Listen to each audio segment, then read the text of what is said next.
क्या हालचाल बच्चे लोग। तो जैसा कि मैंने आप लोगों को बोला था कि मैं लेकर के आ रहा हूं आप लोगों के लिए कॉन्सेप्ट बेस्ड नीट के पीवाईक्यू की सीरीज। किसकी?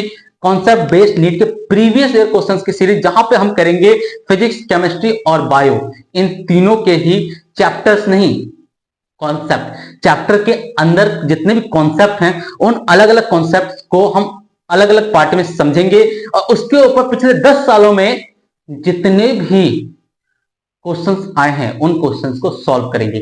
जैसा कि मैं यहां पे अभी पहला चैप्टर करवा रहा हूं, किसका? 12th क्लास का first chapter sexual reproduction in flowering plant.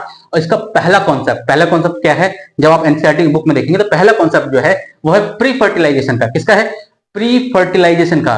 Pre fertilization structure and event. इसको मैंने दो पार्ट में डिवाइड करा है, दो भागों में, क्योंकि ये थोड़ा बड़ा कॉन्सेप्ट है तो इसलिए मैंने थोड़ा घिचमिच ना हो जाए इसलिए मैंने इसको दो पार्ट में डिवाइड करा है। पहला मैंने करा है मेल रिप्रोडक्टिव ऑर्गन में, दूसरा करूं मैं जो करवाऊंगा वो करवाऊंगा फीमेल रिप्रोडक्टिव ऑर्गन। क्लियर है? ठीक है। टोटल वहां पे 4 मेन कॉन्सेप्ट है, ठीक है ना। 4 में से पहले का मैं 4 की जगह 5 करवाऊंगा, क्योंकि मैंने पहले को 2 भागों में डिवाइड करवाया है। ठीक है। इसका डबल फर्टिलाइजेशन करेंगे, ठीक है ना। मतलब इसके बाद तो हम करेंगे फीमेल रिप्रोडक्टिव ऑर्गन और उसके बाद डबल फर्टिलाइजेशन। क्लियर है? तो हम क्या करेंगे, जितने भी कॉन्सेप्ट हैं उसको पहले सॉल्व करेंगे, ठीक है ना। कॉन्सेप्ट को समझेंगे तरीके से, और किससे समझेंगे? एनसीईआरटी उठाएंगे, ये रही एनसीईआरटी, ठीक है। और मैं साथ ही साथ आप लोगों को एक चीज और नोटिस करवाऊंगा कि नीट में जितने भी क्वेश्चंस आते हैं उनके आंसर्स जो होंगे, जितने क्वेश्चंस जो आएंगे वो सारे ही एनसीईआरटी से ही आएंगे। और दूसरी, एनसीईआरटी बेस्ड क्वेश्चन होते हैं किसमें? नीट में। और दूसरी चीज ये भी नोटिस कराऊंगा, जितने भी आंसर है वो कट टू कट आपकी एनसीईआरटी के लाइन से मैच करेंगे, कट टू कट, ठीक है। यहां पे मैंने क्वेश्चंस लिखा रखे हैं इस कॉन्सेप्ट के ऊपर, जितने भी क्वेश्चंस हैं वो मैंने यहां पे लिखा रखे हैं पिछले 10 सालों में जितने क्वेश्चंस आए, ठीक है। 4 क्वेश्चन इसके और हैं, टोटल 10 क्वेश्चन आए पिछले 10 सालों में, ठीक है। 4 क्वेश्चन इसमें से और हैं, ठीक है, जो कि मैं जब ये कंप्लीट करवा दूंगा तो इसको रब करने के बाद तब दिखाऊंगा, क्योंकि जगह यहाँ पे ज्यादा थी नहीं, ठीक है। तो बिना देरी करे हुए हम शुरू करते हैं पहला कॉन्सेप्ट, क्या? Male reproductive organ. इसको शुरू करने से पहले मैं आपको इसमें बता दूं कि इसमें हम क्या क्या पढ़ने वाले हैं, ठीक है। मेल रिप्रोडक्टिव ऑर्गन को शुरू करने से पहले ये जो पार्ट है, मतलब ये जो टॉपिक जो है, कॉन्सेप्ट जो है, ये किसका पार्ट है? ये है प्री फर्टिलाइजेशन का पार्ट। किसका पार्ट है? प्री फर्टिलाइजेशन, फर्टिलाइजेशन, ठीक है। नोट डाउन करते चलना, ठीक है ना। गारंटी दे रहा हूं कि जब ये पूरी वीडियो खत्म होगी आपके अंदर एक भी डाउट नहीं रहेगा, आपके पास एक भी डाउट नहीं रहेगा। क्लियर है? प्री फर्टिलाइजेशन का ये पार्ट है। प्री फर्टिलाइजेशन में क्या? स्ट्रक्चर एंड इवेंट, स्ट्रक्चर को भी समझेंगे और साथ ही साथ उसके अंदर कौन कौन से इवेंट, कौन कौन से फंक्शन हो रहे हैं उनको भी, स्ट्रक्चर एंड इवेंट, ठीक है ना। उसका ये पहला पार्ट है, ठीक है। अब इसके अंदर भी 3 पार्ट बनते हैं, ठीक है। कौन कौन सा? स्टेमन, माइक्रोस्पोरेंजिया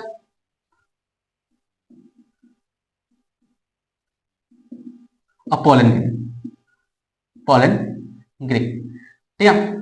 ये जैसा कि मैं दिखा देता हूं आप लोगों को, देखो ये रहा स्टेमन, माइक्रोस्पोरेंजियम, ठीक है, और पोलन ग्रे। क्लियर बच्चों? ठीक है ना। तो बिना देरी करे शुरू करते हैं, ठीक है। और ये यहां तक आप क्लियर होगा आप लोगों को, ठीक है। तो सबसे पहले हम बात करेंगे फ्लावर की। इस चैप्टर के ऊपर थोड़ा बात कर लेते हैं कि ये चैप्टर क्या है, ठीक है। ये चैप्टर है बच्चों फ्लोरिंग प्लांट में जो फ्लोरिंग प्लांट जो सेक्सुअल रिप्रोडक्शन करते हैं। फ्लोरिंग प्लांट कैसे रिप्रोड्यूस करते हैं पता है आप लोगों को? सेक्सुअल रिप्रोड्यूस करते हैं, ठीक है ना। उसमें कौन कौन से पार्ट्स यूज होते हैं, ठीक है, और क्या क्या इवेंट वहां पे होते हैं, उन सब चीजों को हम यहाँ पे डिस्कस करेंगे इस चैप्टर में, ठीक है ना। तो जहां पे हम मेल रिप्रोडक्टिव ऑर्गन को पढ़ रहे हैं, इससे पहले हम फ्लावर को थोड़ा समझ लें कि फ्लावर फ्लावर फ्लावर समझा है क्या? समझिए फ्लावर। अब प्लांट जो होते हैं, प्लांट में भी देखिए कुछ प्लांट से फ्लावर होते हैं, कुछ प्लांट से फ्लावर नहीं होते हैं। अब फ्लावर आते कहां से? मतलब फ्लावर कैसे, मतलब किसी प्लांट से फ्लावर होते हैं, वो फ्लावर कैसे होते हैं, ठीक है, मतलब कैसे आते हैं, ठीक है, कैसे उसमें फ्लावर आते हैं, उसके पीछे का रीजन समझिए। एक्चुअल में क्या होता है, जो प्लांट के अंदर ना कुछ हार्मोनल और स्ट्रक्चरल चेंजेस होते हैं। क्या?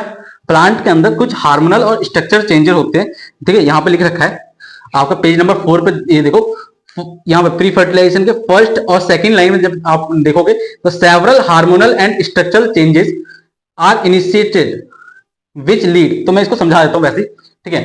तो क्या होता है, प्लांट के अंदर several hormonal and structural changes होते हैं, ठीक है ना, जिसकी वजह से सबसे पहले इन्फ्लोरेसेंस होता है। क्या होता है? इन्फ्लोरेसेंस जब फॉर्म होते हैं, इन्फ्लोरेसेंस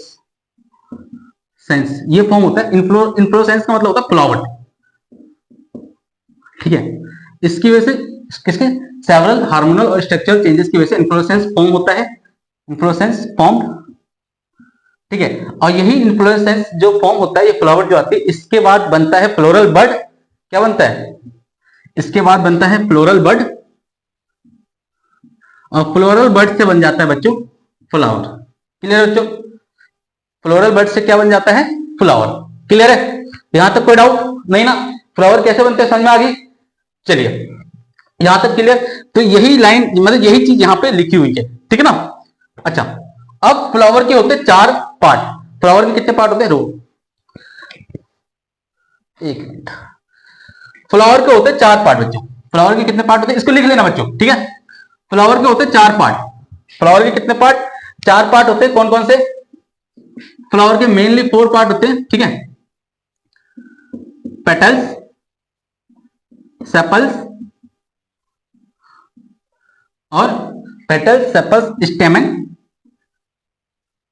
और चौथा होता है बच्चों पिस्टिल। क्लियर बच्चों? देखिए, पेटल, सेपल, स्टेमन, पिस्टिल, ठीक है। ये 4 पार्ट होते हैं किसके? फ्लावर के, ठीक है। पेटल्स और सेपल्स में कई बच्चे कंफ्यूज हो जाते हैं, पेटल्स क्या होता है, सेपल्स क्या होता है, ठीक है। तो पी से पंखुड़ी, पी से पेटल्स, ठीक है। जो पंखुड़ी जो होती है किसकी? फूल की, मतलब ऊपर की जो मुलायम वाली जो लेयर होती है, मैं दिखा देता हूं। देखो ये आपका क्या है? ये है पेटल। और ये ग्रीन वाला जो थोड़ा सा जो थिक जो होता है, ये होता है ग्रीन वाला, ये जो देख रहे हो आप, ये होता है आपका सेपल्स, ठीक है ना। ये होता है पेटल्स और ये होता है सेपल्स। क्लियर है? तो पेटल्स और सेपल्स, पी से पंखुड़ी, पी से पेटल, ठीक है ना। और सेपल इसका स्टेमन, स्टेमन और पिस्टिल ये आपके रिप्रोडक्टिव और पार्ट होते हैं बच्चों।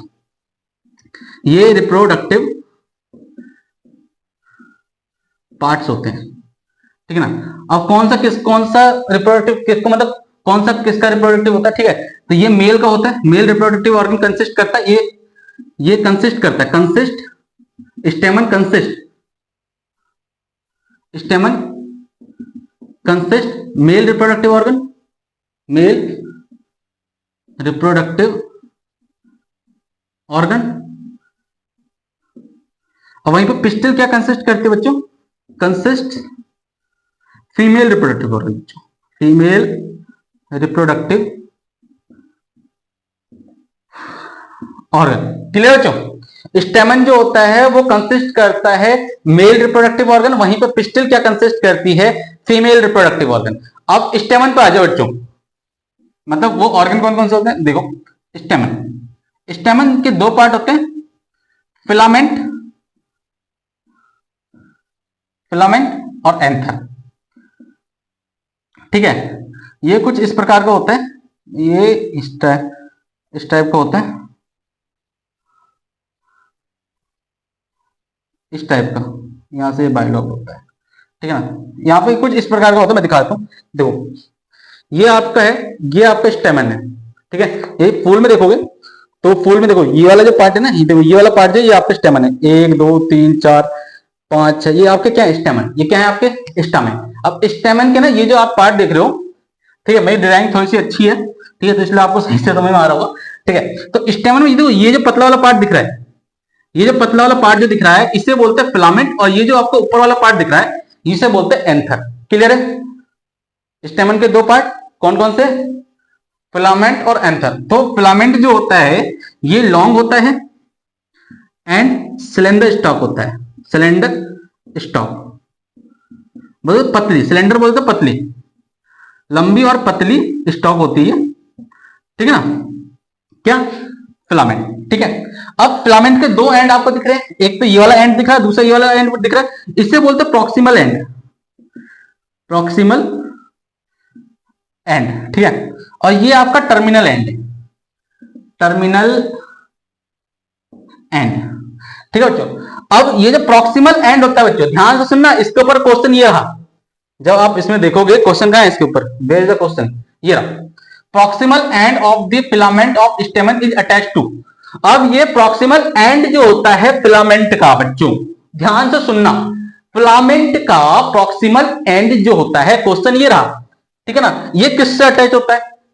तो फिलामेंट का प्रॉक्सिमल एंड जो होता है बच्चों, ये अटैच होता है थैलमस से। किससे अटैच होता है? थैलमस से अटैच होता है, थैलमस और पेटल्स, आप चाहे थैलमस बोलो या पेटल्स, ठीक है ना, थैलमस सॉरी और बोला थैलमस एंड पेटल्स से यहाँ पर क्या होता है? अटैच, ठीक है ना। अब ये लाइन कहां लिखी हुई है? ये वाली लाइन कहां लिखी हुई है? जब आप यहां पे देखोगे बच्चों, ये देखो यहां पे देखो, stamen the long and cylinder stalk called the filament, और यहां पे ये रहा the proximal end of the filament is attached to thalamus और द पेटल्स, और पेटल्स, ठीक है ना, सॉरी पहले से ही लिखा होता और पेटल्स, क्लियर बच्चों? या तो ये थैलमस से अटैच होगा या पेटल्स से, क्लियर है? कोई डाउट है? ये यहां पे आप देख लो, ये रहा, कहा था, ये रहा proximal end of the filament is attached to the thalamus और the petals of the flower, clear बच्चों? तो इसका आंसर क्या होगा बच्चों? आंख बंद करके बी, क्लियर है क्या? बताओ हाँ या ना, समझ में आया नहीं आया? क्लियर है? चलिए ये आपका होगा फिलामेंट, ठीक है, फिलामेंट क्लियर हो गया। अब इसका तो प्रॉक्सिमल एंड भी क्लियर हो गया, अब आ जाए टर्मिनल एंड पे। ये टर्मिनल एंड पूछा जाए कि टर्मिनल एंड, फिलामेंट के टर्मिनल एंड को क्या बोला जाता है? तो एंथर, क्या बोला जाता है? एंथर, ठीक है। तो जो फिलामेंट का जो टर्मिनल एंड होता है उसे क्या बोलते हैं? एंथर, क्लियर है बच्चों? अब एंथर के ऊपर आ जाओ, एंथर को समझते। एंथर जो होता है वो बाइलॉब्ड होता है बच्चों, क्या होता है? बाइलॉब्ड, बाइलॉब्ड बोल तो इसके दो लॉब होते हैं, देखो यहाँ पे ये बाइलॉब्ड होता है, ठीक है। तो एक लॉब ये रहा, देखो ये दो पार्ट दिख रहे हैं, एक ऐसे है और एक ऐसे, तो इसे बोलते हैं बाइलॉब्ड, ठीक है ना। अब इसके सबसे पहली चीज जो एंथर होता है, मैं पहले इसको रफ कर देता हूं, आई होप ये आपको क्लियर हो गया होगा, ठीक है।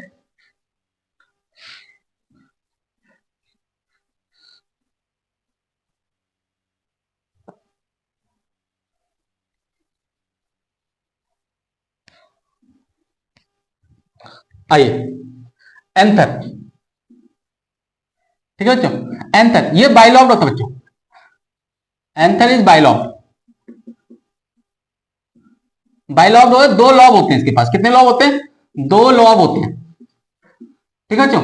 एंथर के पास कितने लॉब होते हैं? दो लॉब होते हैं, ठीक है, दो भागों में मतलब दो भाग, दो मुंह होता है ये, ठीक है, इस टाइप का, और हर एक लॉब में दो ठेका होता है, हर एक लॉब में दो ठेका, देखो एक दो, एक दो, ये दो लॉब है, एक लॉब ये रहा और एक लॉब ये रहा, ठीक है ना। और ये इसको हर एक लॉब में ये जो आपको दो दिख रहे हैं, एक दो, ये दो ठेका होते हैं। ईच लॉब हैज टू ठेका, टू ठेका, ये वो वाला ठेका नहीं बच्चों, ध्यान रखना, कौन सा? हाँ ना, गलत बात नहीं, ठीक है। ईच लॉब हैज टू ठेका, ठीक है, इसीलिए इसको डाइठेकस ही बोला जाता है, किसको? एंथर को डाइठेकस ही बोला जाता है, आल्सो नॉन एज डाइठेकस, दो ठेका होता है इसलिए डाइठेकस, ईच लॉब हैज दो ठेका, ठीक है, डाइठेकस, ठीक है बच्चों, क्लियर है? हाँ डाइठेकस, गॉट इट। हर एक लॉब के पास कितने लॉब, कितने ठेके होते हैं? दो ठेके होते हैं, इसीलिए इसको क्या बोला जाता है? डाइठेकस बोला जाता है, किसको? ये जो ईच लॉब जो है, ठीक है, क्लियर है? कोई डाउट है यहाँ पे? क्लियर? चलिए आगे देखिए। अब ये तो एंथर के बारे में बात हुई, मतलब एंथर कैसा दिखता, मतलब कैसा होता है, ठीक है ना, उससे वो बाइलॉब्ड होता है, उसके बाद होता है। अब इसका ना स्ट्रक्चर जो होता है ना, एंथर का स्ट्रक्चर कैसा होता है? किसका? एंथर का स्ट्रक्चर कैसा होता है, ठीक है। ये यहाँ पे ये चीज क्लियर होगी, बाइलॉब्ड बता दिया आपको, डाइठेकस बता दिया, ठीक है। हाँ एक चीज और, हाँ पहले एंथर के स्ट्रक्चर की बात कर लेते हैं। एंथर का स्ट्रक्चर कैसा होता है? एंथर का जो स्ट्रक्चर होता है, structure of anther, structure of anther, anther का जो स्ट्रक्चर होता है वो टेट्रागोनल होता है बच्चों। कैसा होता है? टेट्रागोनल, ये होता है टेट्रागोनल। टेट्रागोनल मतलब जिसके, गोनल मतलब होता है साइड्स, गोनल जो है वो गोनस वर्ड से आया, गोनस एक ग्रीक वर्ड है, वहां से गोनल आया, ठीक है, मतलब उसका मतलब साइड्स होता है, ठीक है। तो चार साइड्स, ठीक है, तो चार साइड्स होंगे तो चार कॉर्नर होंगे, ठीक है। तो यहाँ पे इसको टेट्रागोनल इसलिए बोला गया है क्योंकि इसके पास चार कॉर्नर्स होते हैं, जैसा कि मैंने बोला कि ये कुछ इस प्रकार का होता है ना, मैंने अभी आपको दिखाया था, ये कुछ इस प्रकार का होता है, देखिए इस प्रकार का होता है, ठीक है ना। हाँ, और इसका ये इसका लॉन्गिट्यूडनल ग्रूव जो होता है वो लेंथ वाइज होता है, जो कि ना सेपरेट करता है किसको, ठेका को। इसका जो लॉन्गिट्यूडनल ग्रूव जो होता है वो लेंथ वाइज होता है, ठीक है ना, जो कि ठेका को ना क्या करता है, सेपरेट करता है। लॉन्गिट्यूडनल ग्रूव जो रन करता है वो लेंथ वाइज रन करता है, जो कि ठेका को क्या करता है, सेपरेट करता है। क्लियर है ना। ठीक है, तो ये देखो ये आपके चार कॉर्नर, 1 2 3 4, ठीक है।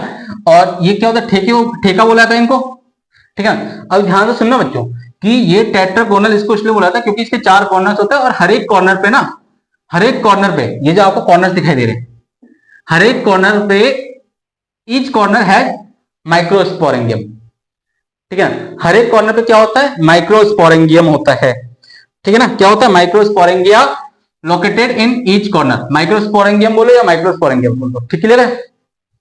ठीक है, तो माइक्रोस्पोरेंगिया लोकेटेड एट ईच कॉर्नर, ठीक है। तो कितने माइक्रोस्पोरेंगिया हो जाएंगे, चार, 1 2 3 4, सॉरी सर क्या बाहर आ गया, ठीक है। अब देख लो यहाँ पे, देखो इसे टेट्रागोनल क्यों बोला था, देखो इसका ये शेप देखो, ये टेट्रा चार साइडेड वाला लग रहा है, फोर साइडेड लग रहा है ना, तो फोर साइडेड बोलो या फोर कॉर्नर्स बोलो, तो चार कॉर्नर्स भी यहाँ पे आपको दिखाई दे रहे होंगे, ठीक है। फोर साइडेड बोलो या फोर कॉर्नर्स बोलो, ठीक है। इसलिए इसको क्या बोला था, टेट्रागोनल बोला था। और हर एक कॉर्नर पे कितने माइक्रोस्पोरेंगिया, तो एक माइक्रोस्पोरेंगिया होता है। क्लियर है, यहां तक सब कुछ समझ में आ गया आप लोगों को। आई होप यहां तक कोई भी डाउट आप लोगों का नहीं होना चाहिए, ठीक है। यहां तक आप लोगों का एक भी डाउट नहीं होना चाहिए, ठीक है। चलिए अब आ जाइए माइक्रोस्पोरेंगियम के ऊपर। या माइक्रोस्पोरेंगियम को समझाने से पहले एक चीज और बता दूं आप लोगों को, यहां तक नोट डाउन कर लेना बच्चे लोग।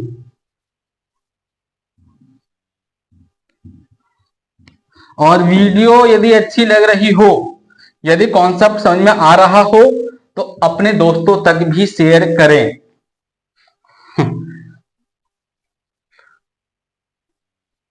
क्लियर है, जहां तक क्लियर, जहां तक समझ में आ गया आप लोगों को।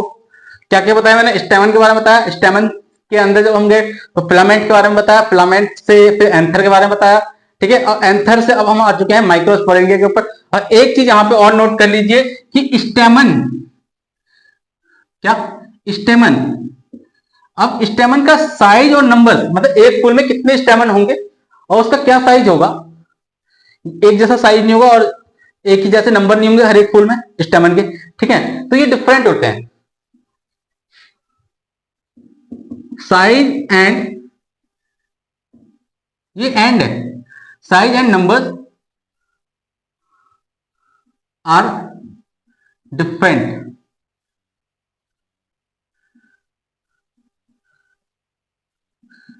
इन different species, are not same.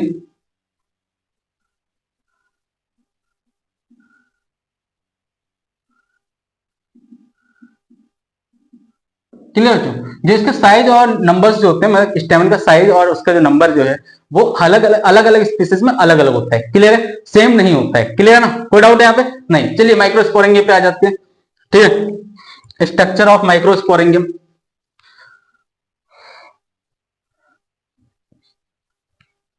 Structure of माइक्रोस्पोरेंगियम आ जाओ बच्चों। स्ट्रक्चर ऑफ माइक्रोस्पोरेंगियम,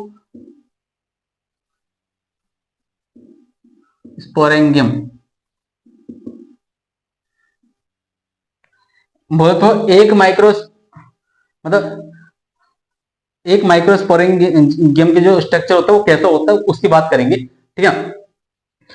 एक्चुअल माइक्रोस्पोरेंगियम, जो टिपिकल माइक्रोस्पोरेंगियम जो होता है बच्चों, क्या, टिपिकल माइक्रोस्पोरेंगियम, टिपिकल, लाइन पढ़ते चलो, मैं इसी से करवा रहा हूं, ठीक है, इसी से करवा रहा हूं। टिपिकल माइक्रोस्पोरेंगियम जो होता है बच्चों, टिपिकल माइक्रोस्पोरेंगियम जो होता है, नियरली अपेयर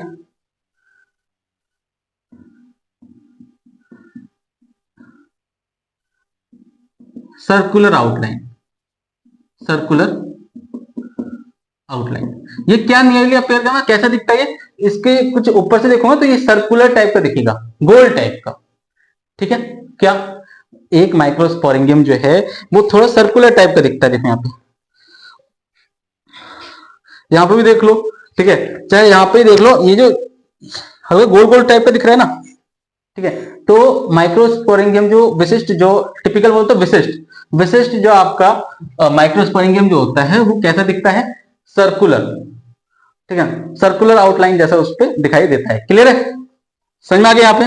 चलिए, अब इसके पास 4 लेयर होती हैं। इट इज सराउंडेड बाय कौन, माइक्रोस्पोरेंगियम जो होता है वो सराउंडेड बाय 4 लेयर्स। देखो यहां पे मैंने दिखाया था, देखो यहाँ पे, देखो ये सर्कुलर देख रहे हो, ये वाला सर्कुलर, ये वाला सर्कल जो आपको दिख रहा है ये आपका माइक्रोस्पोरेंगियम, ठीक है ना। अब इसके मतलब इसको ना चारों तरफ से ना घेरा जाता है, 4 लेयर के द्वारा घेरा जाता है। It is surrounded by 4 layers. Microsporangium जो घिरा हुआ होता है, किससे घिरा हुआ है, 4 लेयर से घिरा होता है। उन चारों लेयर का नाम सुनो बेटा।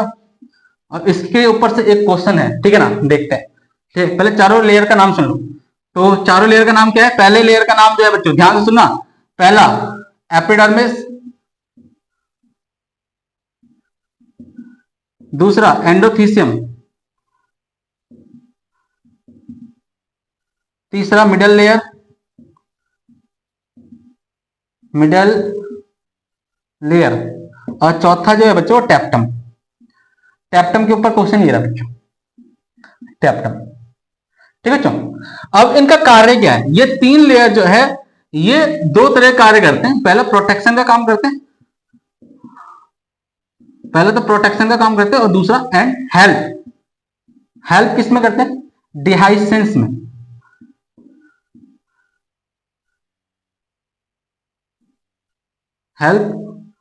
Help in dehiscence of anther. Anther के डिहाइसेंस, डिहाइसेंस मतलब स्फुटन, मतलब फूटने में हेल्प करते हैं। ठीक है ना, स्फुटन है, डिहाइसेंस का मतलब क्या होता है, स्फुटन, फूटने में हेल्प करते हैं किसके, एंथर के। और क्या रिलीज करते हैं, टू रिलीज पोलन ग्रेन, और इसी की वजह से पोलन ग्रेन रिलीज होता है। ठीक है, जब ये इस डिहाइस होगा, एंथर जब डिहाइस होगा उसी की वजह से क्या होगा, पोलन ग्रेन रिलीज होगा। क्लियर है, ठीक है। तो ये तीनों जो फर्स्ट 3 इसके ये 4 आउटर लेयर होते हैं। ये तीनों जो होते हैं, ये आउटर लेयर होता है और ये इनर लेयर होता है। कौन, टैप्टम जो होता है बच्चों वो इनर लेयर होता है। और टैप्टम क्या हेल्प करता है, ये नरिसेस का काम करता है। ये नरिस का काम करता है, नरिसेस टू डेवलपिंग, जो पोलन ग्रेन डेवलप हो रहा होता है उसको नरिशमेंट का काम, उसको नरिसेस का काम कौन करता है, टैप्टम का होता है। ठीक है ना, ठीक है। तो ये नरिसेस का काम करता है कौन, tapetum, nourishes to developing pollen grain, pollen grain. ठीक है, मतलब पोषण देने का काम करता है किसको, जो पोलन ग्रेन डेवलप हो रहा होता है उसको पोषण, नरिश का काम करता है कौन, टैप्टम। क्लियर बच्चों। अच्छा, टैप्टम के बारे में एक बात और सुनिए, टैप्टम के बारे में एक बात और, कौन सी बात, जो टैप्टम का सेल होता है ना बच्चों, क्या, cell of the tapetum, cell of the tapetum has dense cytoplasm, dense cytoplasm. इसके सेल के पास क्या होता है, डेंस साइटोप्लाज्म होता है। और इसके पास एक से अधिक न्यूक्लियस होता है, क्या होता है, एंड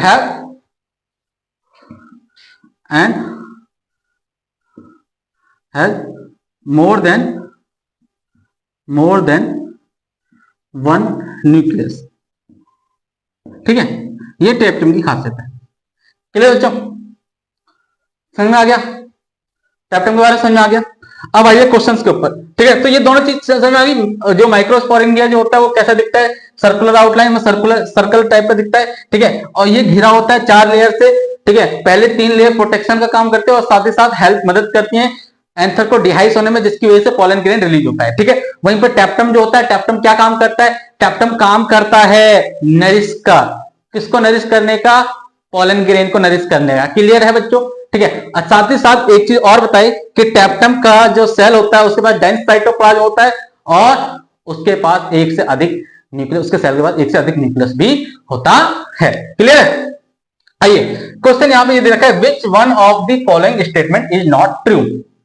इसमें से कौन सा स्टेटमेंट ट्रू नहीं है? अच्छा देखिए, pollen grains of many species cause favour allergy. बोले तो पोलन ग्रेन जो होती है वो गंभीर एलर्जी भी, मतलब पोलन ग्रेन की वजह से कारण गंभीर एलर्जी होता है, ये सही है।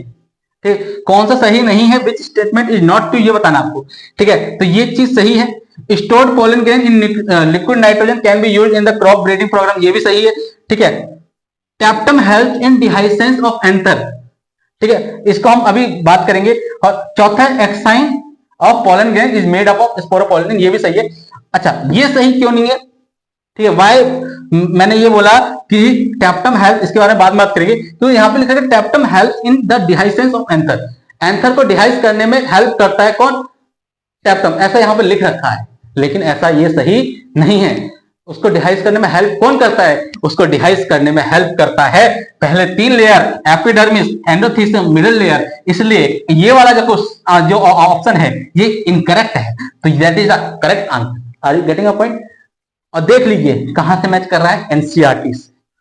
अच्छा, ये वाली लाइन कहां है एनसीईआरटी और टैप्टम हेल्प, मतलब ये जो पोलन ग्रेन्स वाली जो लाइन है, सॉरी पोलन ग्रेन्स वाली बोल रहा हूं, जो ये वाली लाइन जो है प्रोटेक्शन वाली, और डिहाइसेंस वाली लाइन जो है वो मैं दिखा देता हूं आपको।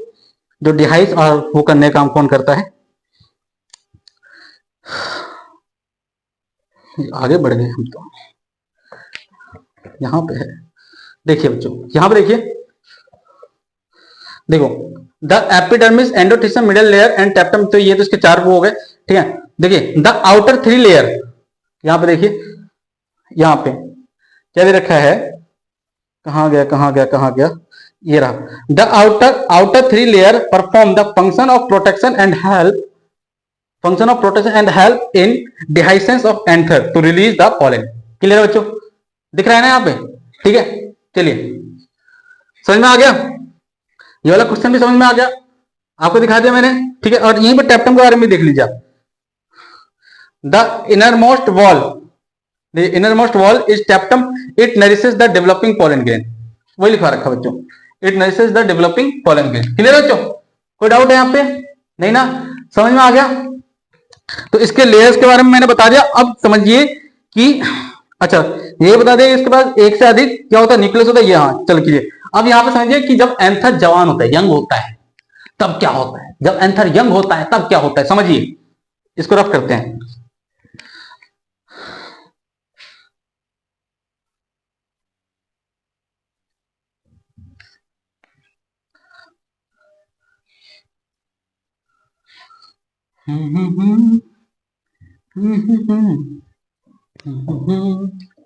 चलिए, जब एंथर यंग होता है, when anther is young,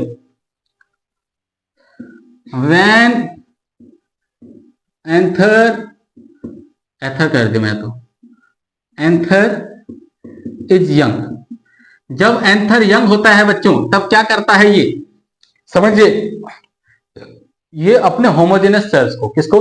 homogeneous, homogeneous एक जैसे सेल को, होमोजेनस सेल्स को ये अरेंज करता है, कॉम्पैक्टली अरेंज करता है, कॉम्पैक्टली अरेंज करता है, मतलब कॉम्पैक्टली इसको लगाता है। ठीक है, इस फॉर्म में, कॉम्पैक्ट में, गोल टाइप में, ठीक है ना, कॉम्पैक्टली अरेंज करता है। अब कॉम्पैक्टली अरेंज करने के बाद जब एक जैसे सेल आपस में अरेंज होता है, हमने ये पढ़ा था कि सेम फंक्शन करने वाले या होमोजेनस सेल्स जो आपस में अरेंज होते हैं तो वो टिश्यू बनाते हैं। तो जब ये अरेंज करेगा तो ये क्या बन जाएगा? टिश्यू बन जाएगा। और ये कौन सा टिश्यू कहलाएगा? कॉम्पैक्टली अरेंज, एंड उस मतलब उसको जाना जाएगा स्पोज नॉन एज, जिसे थोड़ा सा हिंदी में लिखते हैं, जिसे स्पोरोजेनेसिस टिश्यू, स्पोरोजेनस टिश्यू के नाम से जाना जाता है। क्लियर बच्चों? ठीक है, जब एंथर यंग होता है तो वो क्या करता है, अपने होमोजेनस सेल्स को कॉम्पैक्टली अरेंज करता है, और कॉम्पैक्टली अरेंज करने के बाद वो टिश्यू बन जाता है। टिश्यू को वो टिश्यू जो होता है किस नाम से जाना जाता है, स्पोरोजेनस टिश्यू के नाम से जाना जाता है। कहां लिखा हुआ है ये लाइन, देखिए ये लाइन लिखे हुए है यहाँ पे, when the anther is young a group of compactly arranged of homogeneous cells called the sporogenous tissue। ठीक है ना, और ये कहां पे ऑक्यूपाइज होता है, ये जो आपका माइक्रोस्पोरेंगियम जो होता है उसके सेंटर में ऑक्यूपाई, मतलब ये अपनी जगह जो घेरता है वो कहां पे घेरता है, मतलब कहां पे रहता है, ये ऑक्यूपाई कहां पे करता है, सेंटर ऑफ माइक्रो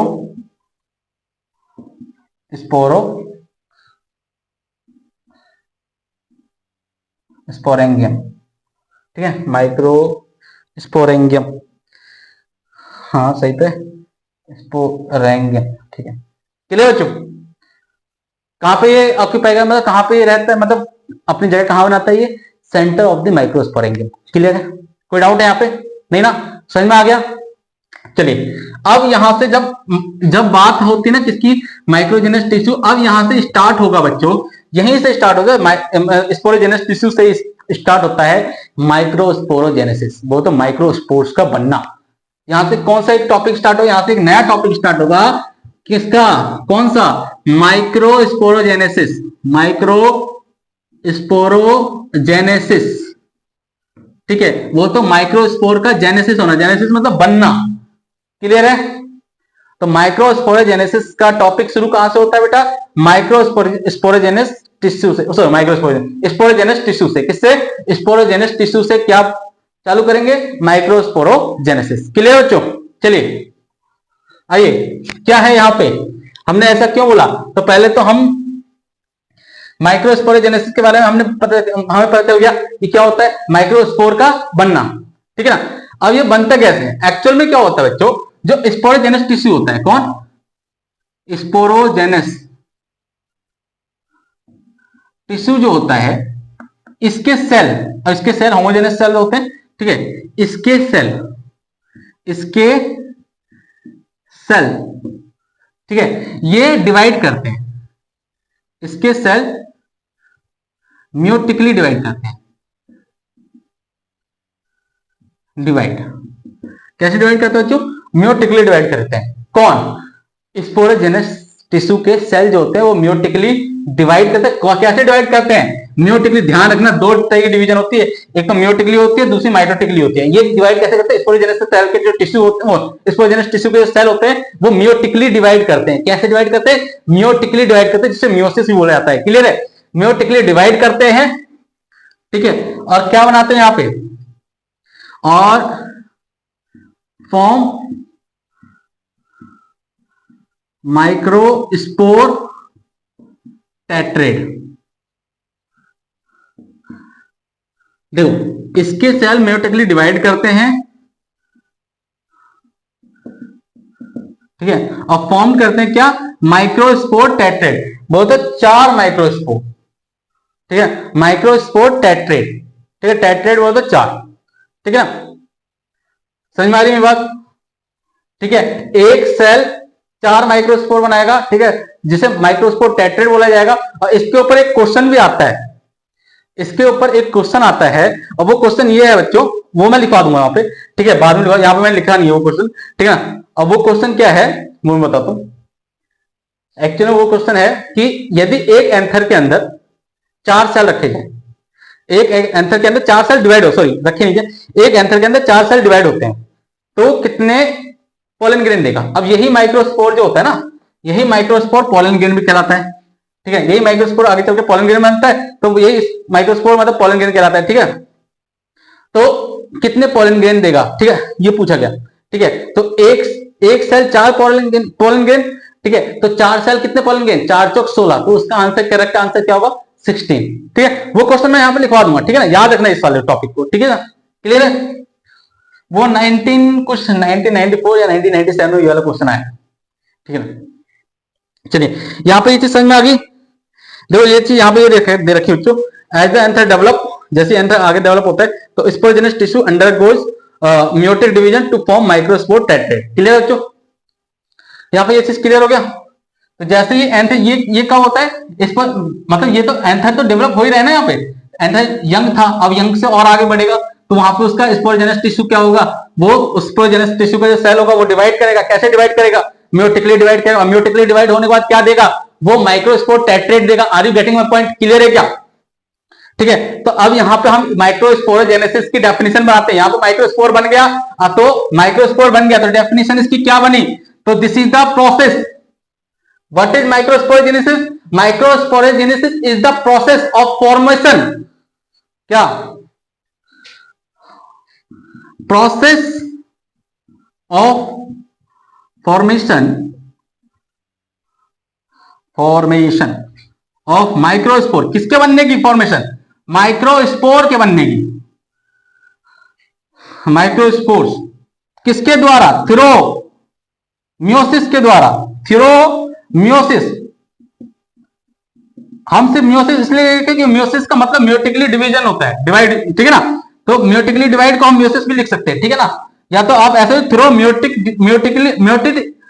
डिवीजन, ठीक है ना, म्योटिक डिवीजन ऐसे लिख सकते हो आप, थ्रो म्योटिक डिवीजन, ठीक है। The process of formation of microspores through meiosis is called micro sporogenesis. Clear है बच्चों? आई होप समझ में आ गया होगा। और ये आगे चल के क्या करते हैं बच्चों, ये मतलब अब इसके आगे चल करके क्या होगा, ये अपने आप में ये माइक्रोस्पोर जो टेट्रेट जो आप देख रहे हो ना, तो ये सेल जो है, जो यहां से माइक्रोस्पोर जो बने, ये 4 उसमें लिखते हैं, जैसे क्लस्टर यहां पे लिख रखा है, वो इतनी इंपॉर्टेंट लाइन है नहीं। 4 क्लस्टर में, क्लस्टर मतलब होता ग्रुप, ठीक है, ये लोग ये लिख रखा, ये रहा द माइक्रोस्पोर, देखो यहां पे ये रहा, थोड़ा सा ऐसे देखो, दिख रहा है ना, हाँ देखो, the microspore as they are form, जैसे ही माइक्रोस्पोर फॉर्म्ड होते हैं, माइक्रोस्पोर्स फॉर्म होते हैं, आर अरेंज, तो they are arranged in cluster of 4 cell. किसने, क्लस्टर, मतलब क्लस्टर होता है ग्रुप ऑफ 4 सेल्स में लगते हैं, मतलब ठीक है ना, ये अपने चार का ग्रुप बनाते हैं, जिससे क्या बोलते हैं, माइक्रोस्पोर टेट्रेट, उसी को बोला जाता है, ठीक है ना। तो ये जो सेल्स जो होते हैं माइक्रोस्पोर, जो अपने आप को ना क्लस्टर ऑफ 4 सेल्स के ग्रुप में, मतलब क्लस्टर ऑफ 4 सेल्स में लगाते हैं, अरेंज करते हैं, उसी को क्या बोला जाता है, माइक्रोस्पोर टेट्रेट। ठीक है, लिख दूं क्या, जगह नहीं बची, यहां तक उतार लेना बच्चों।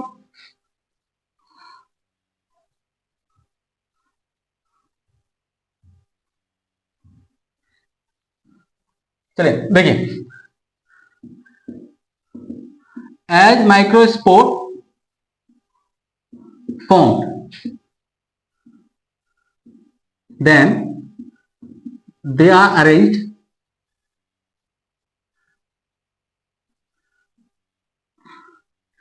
in cluster of 4 cells, cluster of 4 cells, which is known as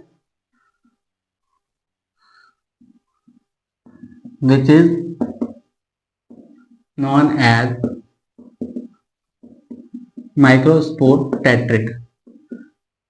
clear है बच्चों? कोई डाउट है यहाँ पे? नहीं ना, समझ में आ गया? क्लियर? कोई भी डाउट, थोड़ा मोड़ा जो भी डाउट हो वो कमेंट बॉक्स में लिख देना बच्चों, ठीक है। अच्छा, आप समझिए कि तो ये बात किसकी हुई, ये बात हुई स्पोरोजेनस सेल्स, स्पोरोजेनस टिश्यू के सेल की। किसकी बात हो रही है, ये कौन बना रहा है, ये माइक्रोस्पोरोजेनेसिस कौन बना रहा है, ये माइक्रोस्पोरोजेनेसिस बनाने का जो काम है, माइक्रोस्पोर्स कौन बना रहा है, ये माइक्रोस्पोर जो बना रहा है वो आपका स्पोरोजेनस टिश्यू का सेल बना रहा है। माइक्रोस्पोर कौन बना रहा है, माइक्रोस्पोर कौन बना रहा है बच्चों, स्पोरोजेनस टिश्यू का सेल बना रहा है। कौन, क्या बना रहा है, माइक्रोस्पोर, ठीक है। तो ये स्पोरोजेनस टिश्यू क्या होता है, ये होमोजेनस सेल्स का जो होमोजेनस सेल जो कॉम्पैक्टली अरेंज होता है, किसमें, यंग एंथर में वो ही होता है ना, वही मतलब वही तो आपका क्या स्पोरोजेनस टिश्यू बनाता है, अभी पढ़ाया था। ठीक है, तो ये हर एक सेल मतलब इसके अंदर जितने भी सेल है ना, स्पोरोजेनस टिश्यू के अंदर जितने भी सेल है, जितने भी सेल हैं, जितने भी सेल हैं, इन सब की काबिलियत, ये सब कैपेबल हैं, कैपेबल हैं, ये सब क्या कैपेबल हैं, 4 माइक्रोस्पोर बनाने में कैपेबल है। अभी बताया था क्या, माइक्रोस्पोर टेट्रेट बनाने में कैपेबल है। क्या बनाने, ये सब कैपेबल है क्या बनाने में, माइक्रोस्पोर टेट्रेट बनाने में कैपेबल है। क्लियर बच्चों, क्या बनाने में कैपेबल है, माइक्रोस्पोर टेट्रेट। कौन, स्पोरोजेनस टिश्यू के हर एक सेल। ठीक है, कहां लिखा हुआ है, ये लिखा हुआ बच्चों, देखो यहां पे, each cell of sporogenous tissue is capable of giving rise to microspore tetrad। Clear बच्चों, चलिए इसीलिए जब इसका हर एक सेल 4 बच्चे बना रहा है, मतलब 4, और ये इसके लिए तो बच्चे हर एक सेल जब वो अपने आप को ये किसी और चीज में फॉर्म कर रहा है तो ये तो उसके बच्चे में ना, ठीक है ना, तो इसीलिए इसको बोला जाता है मदर सेल। क्या बोला जाता है, मदर सेल। अब कौन सा मदर सेल बोला जाएगा, इसीलिए इसी सेल को बोला जाता है, किसको, इस सेल को बोला जाता है, इन सेल को बोला जाता है पोटेंशियल। ये इनकी पोटेंशियल होती है क्या करने की, जो माइक्रोस्पोर टेट्रेट बनाने की, तो पोटेंशियल माइक्रो स्पोर बनाने की ना, तो माइक्रोस्पोर या माइक्रोस्पोर को ही पोलन ग्रेन भी बोला जाता है, तो पोलन। ठीक है, माइक्रोस्पोर बोलो या पोलन, मदर सेल। क्लियर बच्चों, ठीक है, तो यही सेल किस नाम से जाने जाते हैं, पोलन मदर सेल या माइक्रोस्पोर मदर सेल के नाम से, पीएमसी। पीएमसी बोलो तो पोलन मदर सेल। कौन होते हैं ये, पोलन मदर सेल कौन होते हैं, ये स्पोरोजेनस टिश्यू के सेल जो होते हैं उन्हें पोलन मदर सेल बोला जाता है। क्यों बोला जाता है, क्योंकि ये अपने आप को म्यूटिकली डिवाइड करते हैं, जिससे ये हर एक इनका एक एक सेल, हर एक सेल स्पोरोजेनस टिश्यू का एक एक सेल, हर एक सेल जो होता है वो माइक्रोस्पोर टेट्रेट बनाता है, इसीलिए इसको पोलन मदर सेल बोला जाता है। क्लियर बच्चों, कोई डाउट है यहां पे, नहीं ना, समझ में आ गया, रब कर दें। चलिए ये टॉपिक सही से समझ में आया। अब यहां से पोलन ग्रेन की शुरुआत हो जाएगी बच्चों, खत्म होने वाला है माइक्रोस्पोर, या खत्म हो गया, हो गया क्या, सॉरी माइक्रोस्पोर बोलते हैं, माइक्रोस्पोरेंगियम। माइक्रोस्पोरोजेनेसिस तो यहीं तक है, हाँ माइक्रोस्पोरोजेनेसिस यहीं तक है। चलिए अब जैसे जैसे एंथर आपका मैच्योर होगा और डिहाइड्रेट होगा, जैसे जैसे आपका एंथर मैच्योर होगा और डिहाइड्रेट होगा, तो ये टेट्रे में ये जुड़े होते हैं, अरेंज होते हैं ना, ये माइक्रो मतलब 4 क्लस्टर ऑफ 4 सेल में ये अरेंज होते हैं। ठीक है, तो जैसे जैसे आपका एंथर मैच्योर और डिहाइड्रेट होगा, as the anther mature and dehydrate, बच्चा डिहाइड्रेट, तो यहां पे डिसोसिएशन आएगा। डिसोसिएशन मतलब अलगाव, मतलब अलग अलग होना चालू हो जाएंगे। कौन, जो माइक्रोस्पोर टेट्रेट है, जो एक साथ चारों लगे हुए थे क्लस्टर के रूप में, मतलब 4 ऑफ ग्रुप में लगे हुए थे, ग्रुप ऑफ सेल्स में, ठीक है ना, तो क्लस्टर का मतलब ग्रुप होता है ना, तो ये चारों ही आपके जो माइक्रोस्पोर टेट्रेट है, मतलब चारों एक साथ अरेंज थे ना, तो ये चारों ही अलग होने चले हो जाएंगे। कौन, यहां पे सबसे पहले डिसोसिएशन आएगा, डिसोसिएशन ईच अदर, ठीक है, डिसोसिएशन, डिसोसिएट बोल रहा हूं, डिसोसिएशन लिख रहे हैं, डिसोसिएट फ्रॉम ईच अदर। ये कौन होंगे डिसोसिएट फ्रॉम ईच अदर, ये बच्चों माइक्रोस्पोर टेट्रेट होंगे, माइक्रोस्पोर, ठीक है ना, टेट्रेट, ठीक है, ये डिसोसिएट होंगे, ठीक है ना, डिसोसिएट बोले तो अलग अलग होंगे, और क्या बन जाएंगे, बिकम पोलन ग्रेन्स, और क्या बन जाएंगे, पोलन ग्रेन्स। क्लियर बच्चों? क्लियर है? और क्या बन जाएंगे? पॉलन ग्रेन्स बन जाएंगे। अच्छा, अब यहां पे समझना, जो कि रिलीज होगा कब? अब ये रिलीज कब हुआ? रिलीज होगा कब? ये रिलीज होगा कौन? पॉलन ग्रेन रिलीज होगा कब? जब एंथर डिहाइस होगा, एट डिहाइसेंस ऑफ एंथर, जैसे कि हमने शुरू में पढ़ा था। जैसे एंथर डिहाइसेंस हो जाएगा, वैसे ही मतलब फूट जाएगा, वैसे ही आपका पॉलन ग्रेन्स वहां से क्या हो जाएगा? गिरना चालू हो जाएगा, रिलीज होना चालू हो जाएगा। और किसके ऊपर लैंड करेगा? स्टिग्मा के ऊपर लैंड करेगा। किसके ऊपर लैंड करता है जब पॉलन ग्रेन रिलीज होता है? तो किसके ऊपर लैंड करता है? स्टिग्मा के ऊपर लैंड करता है। क्लियर है? कोई डाउट है यहाँ पे? नहीं ना? यहां तक क्लियर? देखिए चलो, यहां तक क्लियर हो गया है आप लोगों का? अब पॉलन ग्रेन पढ़ेंगे। चलिए थोड़ा सा पानी पी लेते हैं, उसके बाद पॉलन ग्रेन चालू करते हैं बच्चों, ठीक है?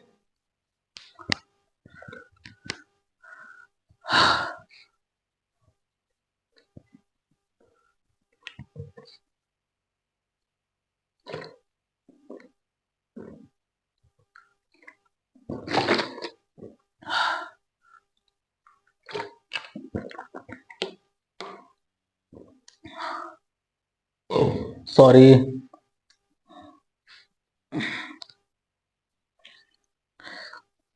चलिए बच्चों लोग, अब यहां से पॉलन ग्रेन शुरू होगा बच्चों। यहां तक क्लियर है? यहां तक कोई डाउट नहीं ना? कोई डाउट नहीं होना चाहिए। चलिए चलो, अब पॉलन ग्रेन पे आ जाइए। किस पे? पॉलन ग्रेन पे। बुक नहीं लेते, बिना बुक के कर लेते हैं, ठीक है? देखिए बस थोड़ा सा रह रहा है, आइए पॉलन ग्रेन देखिए बच्चों। पॉलन ग्रेन, ठीक है?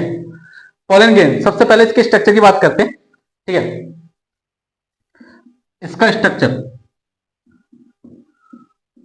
ये स्फेरिकल होता है बच्चों। क्या होता है? स्फेरिकल, ठीक है? तो इसका जो साइज जो निकल के आएगा, जो इसका साइज होगा वो आपका किस में होगा? रेडियस में होगा, रेडियस या डायमीटर में होगा, ठीक है? तो साइज ऑफ दी, ये क्वेश्चन पूछा है साइज ऑफ दी, ध्यान रखना, size of the pollen grain का क्वेश्चन आता है। Size of the pollen grain का क्वेश्चन आता है, ये ध्यान से सुन लो, ठीक है? किसका क्वेश्चन आता है? Size of the pollen grain. क्या होता है size of the pollen grain? देखिए, size of the pollen grain NEET में पूछा जाता है। Size of the pollen grain कितना होता है बच्चों? 25 से 50, क्या 25 से 50 क्या? Micrometer, micrometer. वो तो ऐसा ही बोल सकते हैं 25 म्यूमीटर से 50 म्यूमीटर। म्यू बोले तो माइक्रो, ठीक है बच्चों? अच्छा, ये किसका साइज हो? रेडियस का या डायमीटर? डायमीटर, इन डायमीटर, ध्यान रखना बच्चों, किसमें होता है ये? In diameter. अब यदि मान लो कि रेडियस में दे रखा है और वहां से पूछ लिया जाए एक्चुअल साइज, तो आपको क्या करना है? 2 से मल्टीप्लाई कर देना है, ठीक है? ये रेडियस पूछ लिया तो डिवाइड कर देना, ठीक है? वैसे पूछा नहीं जाएगा इतना सारा, ठीक है? लेकिन इसका साइज जो होता है वो इन डायमीटर में होता है। क्लियर बच्चों? कितना होता है? 25 म्यूमीटर से और 25 माइक्रोमीटर से 50 माइक्रोमीटर इसका साइज होता है। क्लियर बच्चों? कोई डाउट है? अब ये तो इसके साइज में वेरिएबिलिटी आ रही है ना, मतलब डिफरेंशिएशन आ रहा है, मतलब डिफरेंशिएट आ रहा है ना, मतलब अलग अलग। तो ये 25 से 50 अलग अलग होना चाहिए, मतलब अलग अलग होगा, इसका मतलब किसी में 25 होगा, किसी में 26 होगा, किसी में 27 होगा, अलग अलग होना। इट्स मीन क्या? इट्स मीन दैट कि जितने भी आपके फ्लावर्स हैं उन सबका जो पॉलन ग्रेन जो होता है वो डिफरेंट इन शेप और साइज होता है। मतलब डिफरेंट इन शेप मतलब मोस्टली तो स्फेरिकल होता है, ठीक है ना? लेकिन सबका शेप साइज डिफरेंट होता है, ठीक है? किसमें? डिफरेंट स्पीसीज में, ठीक है? याद रखना इस चीज को। क्लियर है ना? चलिए यहां पे ये चीज क्लियर है, इसका स्ट्रक्चर समझ में आ गया।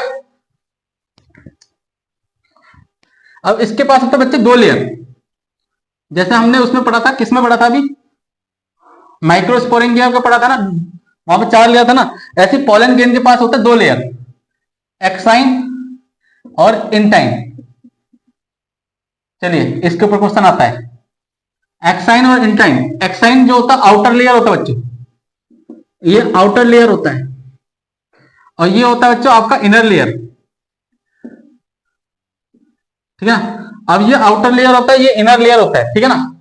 और एक्साइन जो होता है, अब ये बना किससे होता है ये समझिए, ये होता है made up of sporopollenin.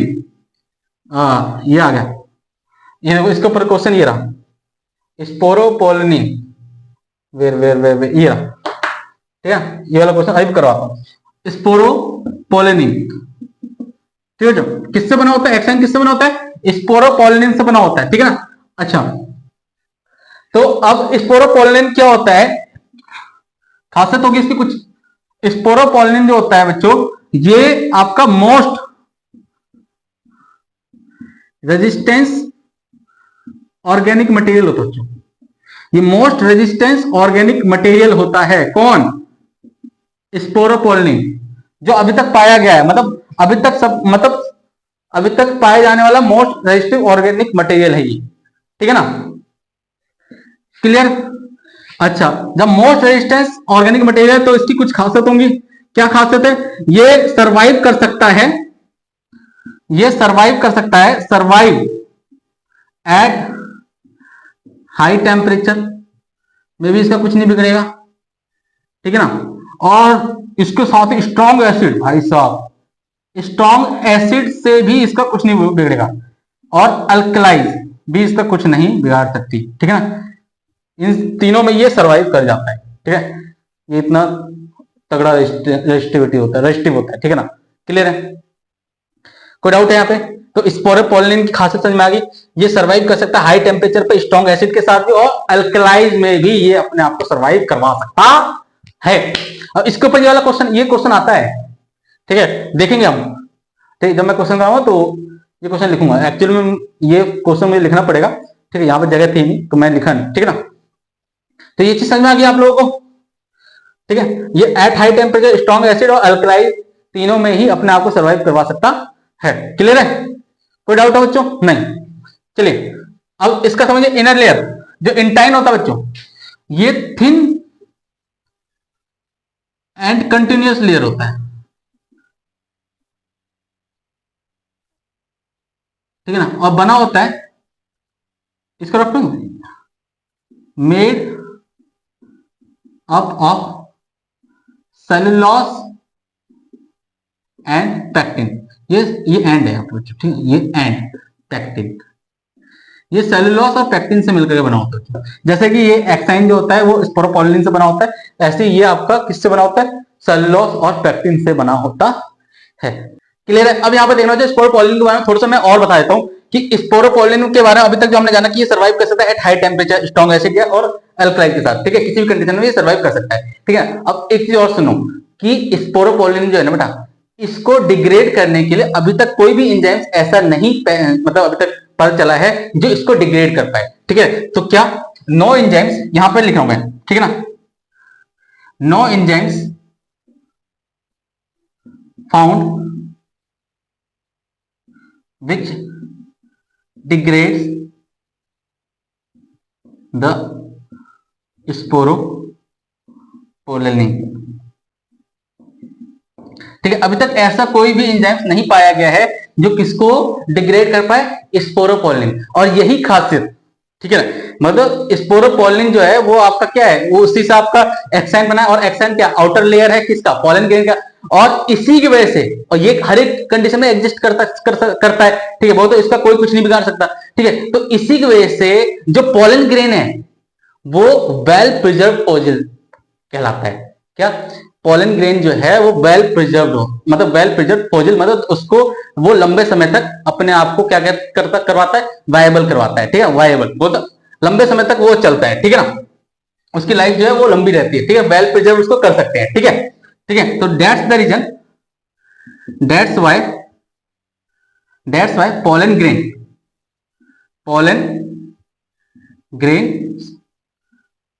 Are well preserve fossils, ठीक है, एज फॉजिल्स, ठीक है ना। अब इसके ऊपर क्वेश्चन ये रहा बच्चों, देखो यहाँ पे इसके ऊपर क्वेश्चन कहाँ है, ये रहा, ठीक है। तो that's why pollen grains are well preserve as fossil because of it because of the presence of sporopollenin, हम कह सकते हैं because of presence of sporopollenin, लिख देता हूं यहाँ पे, because of presence of sporopollenin, ठीक है। वो तो स्पोरोपोलिन की वजह से ये क्या कहलाता है, वेल प्रिजर्व पॉलिन, क्लियर है, स्पोरोपोलिन, ठीक है। अब इसके ऊपर क्वेश्चन है, इसके ऊपर क्वेश्चन ये रहा बच्चों, देखो इसके ऊपर क्या बताया मैंने कि ये स्पोरोपोलिन की वजह से वेल प्रिजर्व्ड होता है, ठीक है ना, वेल प्रिजर्व्ड पॉलिन कहलाता है, ठीक है। अब इसके ऊपर क्वेश्चन कहां है, ये रहा, which of the following has proved helpful in preserving pollen as fossil, कौन हेल्पफुल बना, मतलब कौन इसको पॉलन को प्रिजर्व करने में हेल्पफुल होता है, वो तो इसको मदद करता है क्या बनाने में, प्रिजर्व करने में, एज अ फॉजिल की तरह प्रिजर्व करने में इसको कौन मदद करता है, ठीक है। तो कौन करता है, पॉलन किट तो नहीं होगा, सेलुलोसिक इंटेंट भी नहीं है, ऑयल कंटेंट भी नहीं है, तो कौन होगा, स्पोरोपोलिन, क्लियर है, क्योंकि ये तीन कंडीशन हमने तो पढ़ा भी नहीं इस कॉन्सेप्ट में, ठीक है ना। तो इसका आंसर क्या है, स्पोरोपोलिन, व्हाई, बिकॉज ये जो है ये स्पोरोपोलिन की वजह से ये एग्जिस्ट कर सकता है हर एक कंडीशन में, और हर एक कंडीशन में एग्जिस्ट कर सकता है, तो ना ही इसका कोई एंजाइम्स का कुछ बिगाड़ सकता है, ना ही हाई टेम्परेचर का कुछ बिगाड़ सकता है, ना ही स्ट्रॉन्ग एसिड इसका कुछ बिगाड़ सकता है, और ना ही अल्कलाइज का कुछ बिगाड़ सकता है, क्लियर है। पॉलन ग्रेन्स यहां तक समझ में आया। अब सुनो कि जैसे ही पॉलन ग्रेन मैच्योर होता है, ठीक है, क्या जैसे ही पॉलन ग्रेन मैच्योर होता है तब क्या होता है, यहां तक ये चीज क्लियर है बच्चों। अब कितने क्वेश्चन करवा दिए इनके बेस पे, 1 2 3 3 क्वेश्चन हो गए इनके बेस पे, है ना, हाँ 3 क्वेश्चन हो गए। अब सुनो 6 में से 3 क्वेश्चन देख लो, एक लाइन मैंने शो कर दी, ठीक है। अब देखो, when pollen grain mature, when pollen grains mature, जब pollen grain mature होता है बच्चों, तो it consists 2 cell types, तो ये 2 सेल कंसिस्ट करता है, it consists 2 cell, it consists 2 cells, तो 2 सेल्स कंसिस्ट करता है, कौन कौन से, पहला करता है ये वेजिटेटिव सेल्स, वेजिटेटिव सेल, और दूसरा करता है generative cell, generative cell, clear बच्चों, 2 टाइप के सेल ये कंसिस्ट करता है, जब ये मैच्योर होता है तो ये अपने अंदर 2 टाइप के सेल कंसिस्ट करता है, इसके अंदर 2 सेल होते हैं, ठीक है। और इसी कंडीशन को 2 सेल स्टेज बोला जाता है, इसी कंडीशन को क्या बोला जाता है, 2 सेल्ड स्टेज, ठीक है। और एक 3 सेल्ड स्टेज भी है, वो भी मैं बताऊंगा वो 3 सेल स्टेज कब होता है, ठीक है। तो अब सुनो वेजिटेटिव और जेनेटिव के बारे में। जो वेजिटेटिव सेल जो होता है बच्चों, ये लार्जर होता है, तो ये स्मॉलर होता है, ठीक है, ये स्मॉल होता है, ये लार्जर होता है, और वो क्या होता है, स्मॉल होता है, ठीक है ना। और ये फूड रिजर्व करता है, ठीक है, अबंडेंट फूड रिजर्वर होता है ये, मतलब प्रचुर, अबंडेंट मतलब क्या होता है, प्रचुर, प्रचुर मतलब अधिक मात्रा में, ठीक है ना, अबंडेंट फूड रिजर्वर, ठीक है। और साथ ही साथ हाँ, इसका जो न्यूक्लियस जो होता है, न्यूक्लियस का शेप जो होता है वो इरेगुलर शेप होता है, ठीक है, इसका न्यूक्लियस का शेप जो होता है वो कैसा होता है, इरेगुलर शेप होता है, ठीक है। तो irregular shaped nucleus, irregular shape nucleus का मतलब होता है कि एक जैसा शेप नहीं, अलग अलग, ठीक है, इरेगुलर शेप, ठीक है। अब यहां पे देखो ये स्मॉल होता है, ठीक है, और ये फ्लॉट करता है, जनरेटिव सेल जो होता है ये float on the cytoplasm of vegetative cell, बोलते इसी से ये लिंक, मतलब इसी के साइटोप्लाज्म, बोलते वेजिटेटिव सेल के साइटोप्लाज्म के ऊपर ये क्या करता है, फ्लॉट करता है, vegetative cell, float on the cytoplasm of vegetative cell, clear है। अच्छा अब आ जाओ, इसका जो न्यूक्लियस होता है, ठीक है ना, स्पिंडल टाइप होता है, spindle shaped nucleus, spindle shaped nucleus, इसका न्यूक्लियस जो होता है वो स्पिंडल शेप्ड होता है विद डेंस साइटोप्लाज्म।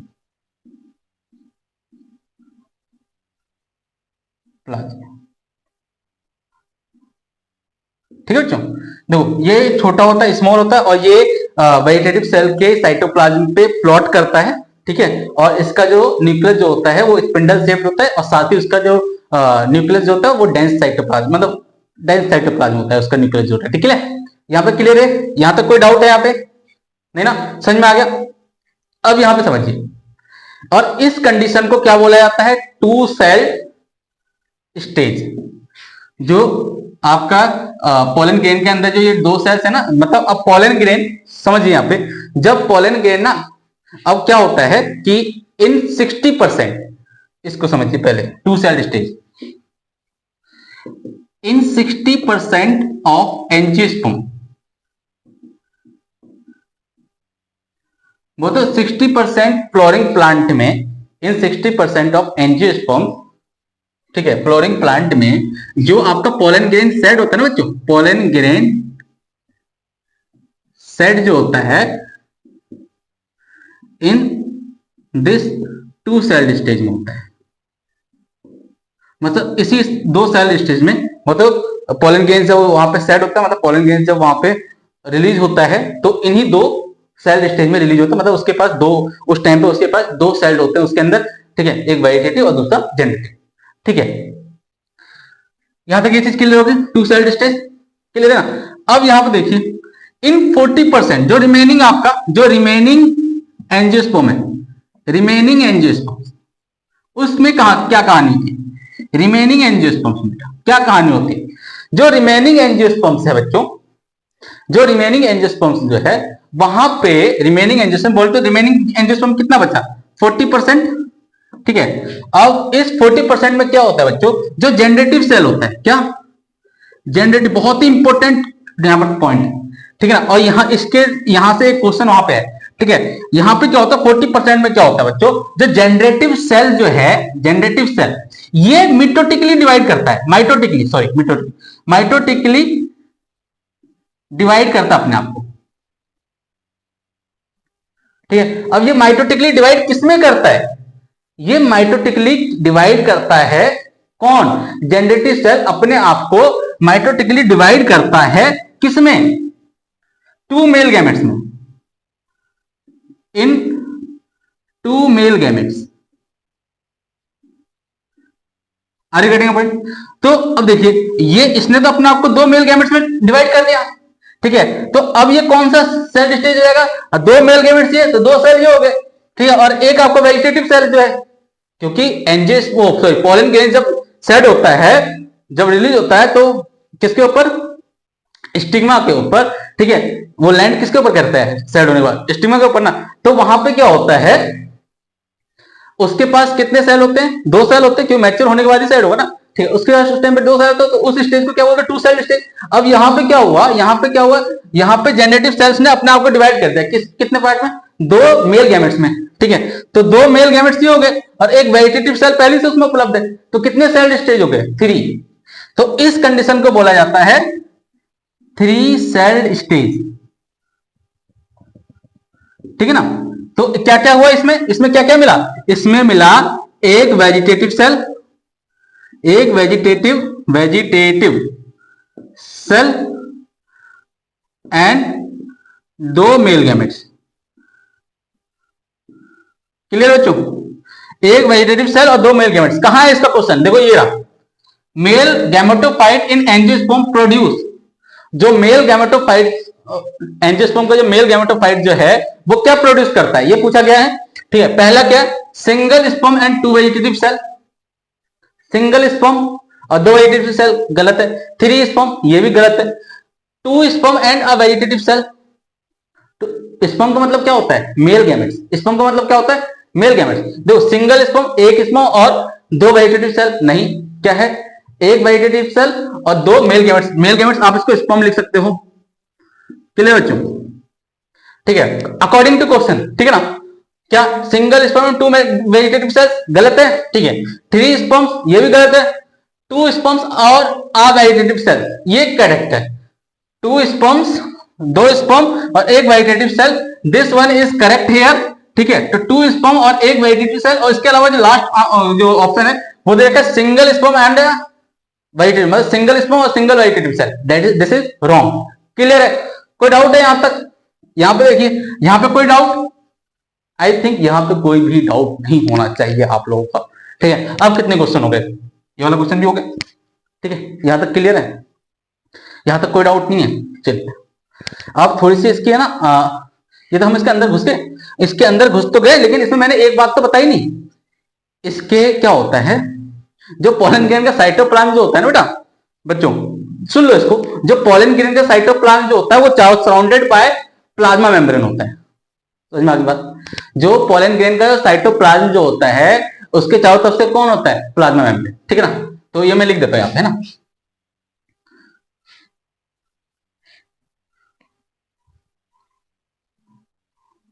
ये इसके अंदर की बात है, ठीक है, और ये भी इसके अंदर की बात है, ठीक है।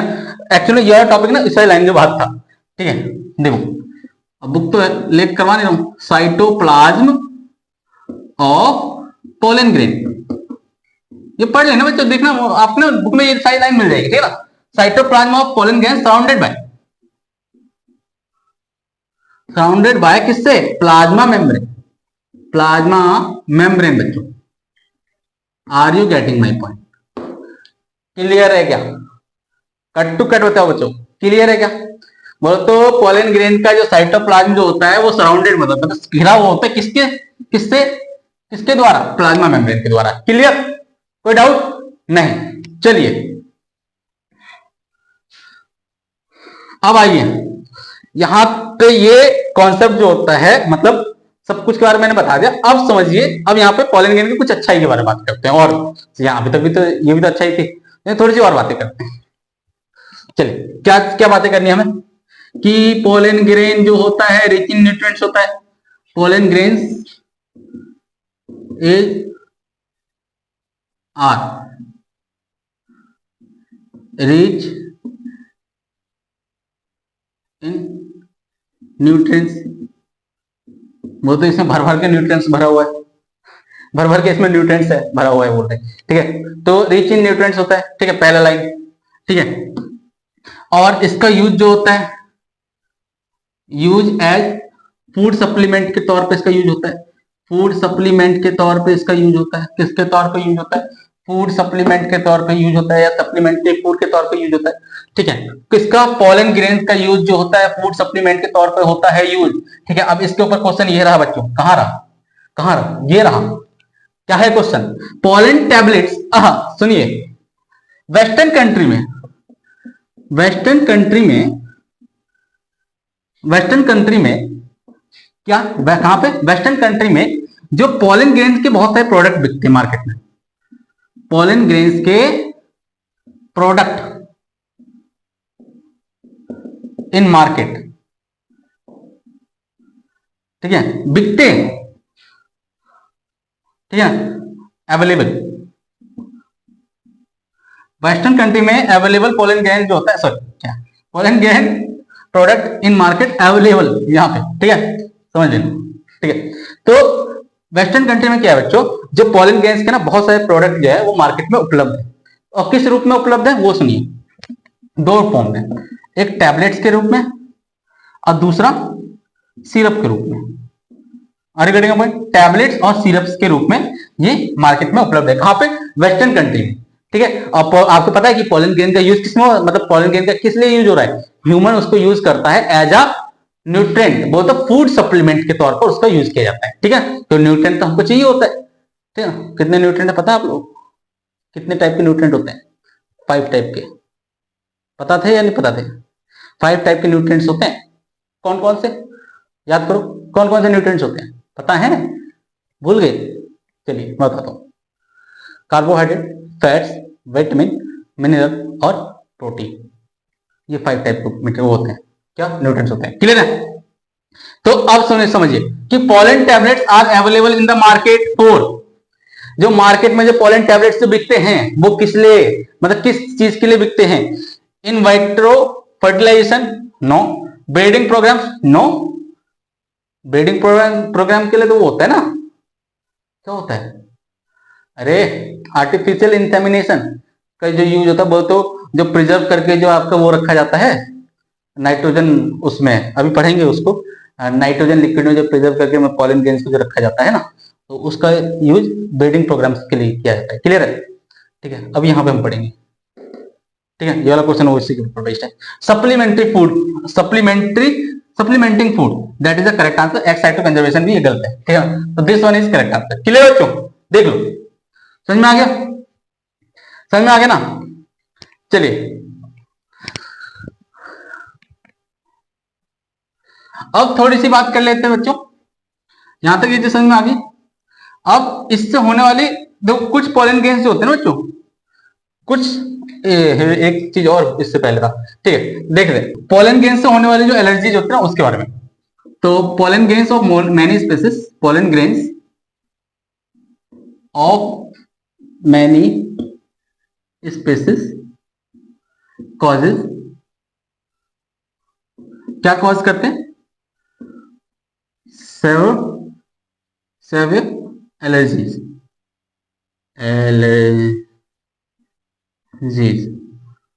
And bronchial application.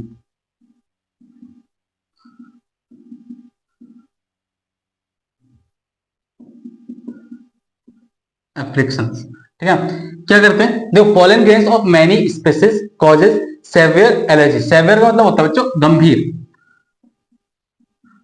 मतलब पॉलन ग्रेन की जो कुछ स्पीसीज है ना उससे ना क्या होते हैं? एलर्जीज होती है। ठीक, गंभीर एलर्जीज होती है जिसमें ब्रोंकाइल एप्लिकेशंस होने की संभावना बहुत है। इसके अंदर जैसे अस्थमा जो डिजीज जो आते हैं, इसमें कौन कौन से डिजीज आते हैं? अस्थमा, ब्रोंकाइटिस, जो जिनको इनहेलर की जरूरत पड़ती है, ठीक है ना, एक्सेट्रा। ठीक, बस इतना याद रखना। ठीक है ना बच्चों? क्लियर कि कुछ पॉलन ग्रेन की स्पीसीज ऐसी भी है जिसकी वजह से एलर्जी होती है। क्लियर ना बच्चों? कोई डाउट है यहाँ पे? नहीं ना? समझ में आ गया?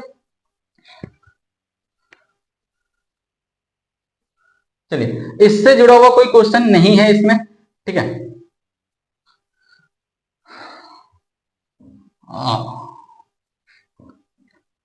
अब देखना बच्चों, अब यहां पर देखना बच्चों, जैसे एनिमल के स्पर्म को, एनिमल्स जो होते हैं उनके स्पर्म्स को स्टोर करके रखा जाता है ना, क्या करने के लिए? ब्रीडिंग करवाने के लिए। कहां पर रखा जाता है? लिक्विड नाइट्रोजन में। कहां पर रखा जाता है? लिक्विड नाइट्रोजन में रखा जाता है। इसी प्रकार पोलन ग्रेन्स को भी स्टोर करके रखा जाता है, क्या करवाने के लिए? ब्रीडिंग, जो ब्रीडिंग प्रोग्राम यहां पर पढ़े थे ना हमने, ठीक है, ब्रीडिंग करवाने के लिए क्या कहां रखा जाता है? लिक्विड नाइट्रोजन में रखा जाता है। जहां पे लिक्विड नाइट्रोजन का जो टेम्परेचर होता है बच्चों, किसका? लिक्विड नाइट्रोजन का जो टेम्परेचर होता है, टेम्परेचर वो कितना होता है? Is -196 degree Celsius. ठीक है, अब यहाँ पे देखो, pollen grains can be stored for several years, और यहाँ पे ना मतलब इसमें ना स्टोर करके रखा जाता है कई सालों तक। ठीक है ना, कुछ सालों तक, यहाँ पे सेवरल ईयर्स लिख रखा है। ठीक है, इन liquid nitrogen having a temperature, कितना टेम्परेचर होता है? लिक्विड नाइट्रोजन का टेम्परेचर कितना होता है? -196 degree Celsius. This one is correct. अरे करेंगे पॉइंट, समझ में आ गई बात? कोई डाउट है यहाँ पे? नहीं ना? अब साथ ही साथ ना एक चीज और आपको बुक में पढ़नी है, वायबिलिटी के बारे में। किसके बारे में? वायबिलिटी के बारे में। वायबिलिटी का मतलब क्या होता है? Life span types.